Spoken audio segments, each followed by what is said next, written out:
Саламатсыздар ма? Оқушының және ата-ананың логин паролін қалай аламыз? Қалай активация жасаймыз? Ол үшін келесі видеоға назар аударсаңыздар, мектеп жұмыс үстелін басасыздар. Жұмыс үстелін басқаннан кейін мына жерде оқушыларыңыз және ата-аналарыңыз туралы мәліметтер бар. Сол жерден оқушылар, мысалы, егер бірінші оқушылардан бастайтын болсаңыздар. Оқушыларды басқаннан кейін оқушылардың тізімі шығады, сосын мынау ключтің суретін басамыз. Сыныпты басқару. Ключтің суретін басамыз, және одан кейін оқушыларды басамыз. Оқушылар. Мына жерде оқушылардың түгел аты жөні шығады. Осы жерде мысалы Абдулвахап Махан деген оқушы. Пайдаланушы аты және құпия сөз. Осыны басасыздар. Қазіргі құпия сөзді ысыру деген бар. Қазіргі құпия сөзін шығарады, сосын уақытша пароль береді. Бұны көшіріп аласыздар. Көшіріп. Егер сыныпқа бірдей логин пароль қоятын десеңіздер, яғни логин әр оқушының аты жөніне байланысты әртүрлі. Ал бірақ пароль, бірыңғай пароль болу үшін келесі функцияларды жасайсыздар. Яғни Word ашамыз, документ қылып жазамыз, көшіріп алғаннан кейін мына жерге оны қоямыз. Екінші, тура осындай жолмен келесі оқушыны аламыз. Абен Амина. Пайдаланушы аты және құпия сөз.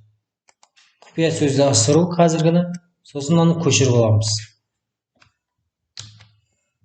Көшірген екен, Word-тағы келесі қоямыз оқушыны.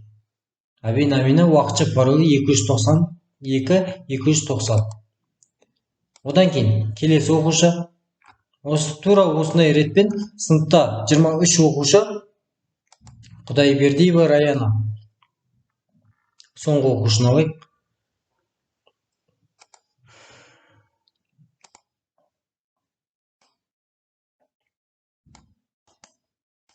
Көшіруді аламыз. Одан кейін мына жерге қоямыз оны. Міне тура осындай реттікпен 23 оқушыңыз бар ма? 23 оқушыны осылай ала аласыздар. Ал енді бұны қалай белсенді етеміз? Немесе оқушының атынан қалай кіреміз? Ол үшін, яғни жаңа бағаны ашасыздар, яғни ол жерден күнделік кезет.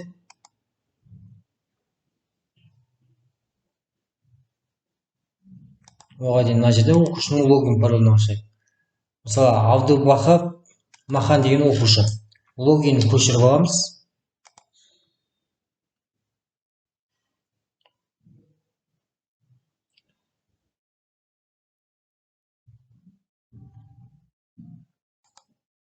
Күнделік кезетке кіру.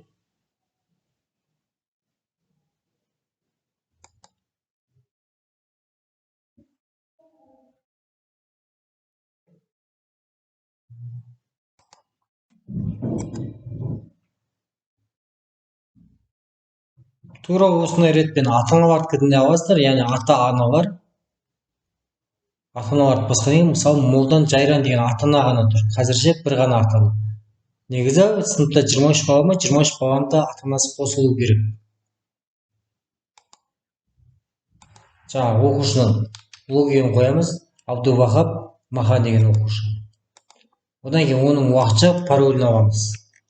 767-765. Құпия сөзін қоямыз, пароль. Кіру батырмасын басамыз. Браузерді егер ауыстырып істесеңіздер болады. Негізі осылай тиімдірек сіздерге. Бірден егер активациясын жасап кетемін дейтін болсаңыздар. Ал егер барлығын жасап болып, одан кейін бірақ кірем дейтін болсаңыздар, негізінен Word ашып, сол жерге қойып аласыздар. Уақытша паролін жазамыз 318. Жаңа құпия сөзді енгізіңіз. Сынып бойынша бір ғана пароль қоятын болсаңыздар, ол сынып жетекші үшін тиімді негізі. Себебі бала паролімді ұмытып қалдым, логинімді ұмытып қалдым деген түрлі жағдайлар болады. Сол бойынша, мысалы, 4-ші кластың оқушысы 1, 2, 3, 4, 5, 6, 7, одан кейін 4-ші В сыныбы, вагон сыныбы, ағылшын тілінде В және кіші В-ны бассақ болады. Соңында леп белгісін қоясыңыздар болады. Егер қайталанып қабылдамай жатса 1, 2, 3, 4, 5, 6, 7, 8, үлкен В, кіші В, лет белгісі.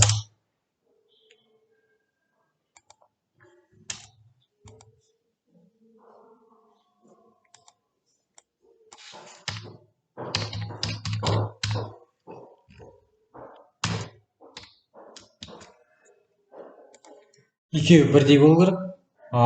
Тура осындай нәрсе сайтқа өту. Сайтқа өту батырмасын басқаннан кейін оқушының туралы мәліметтер береді. Яғни оқушының атынан кірген кезде оқушы өзінен күнделіктегі бағалары, күнделігі алып жүрген, мысалы 23 ақпан, 24 ақпан мұндағы күндер. Кешегі аптаны көруге болады. Тура осындай ретпен. Ары қарай сабақтағы үй тапсырмалары барлығын оқушы көре алады. Бұл оқушыға логин, пароль алып беру жолы.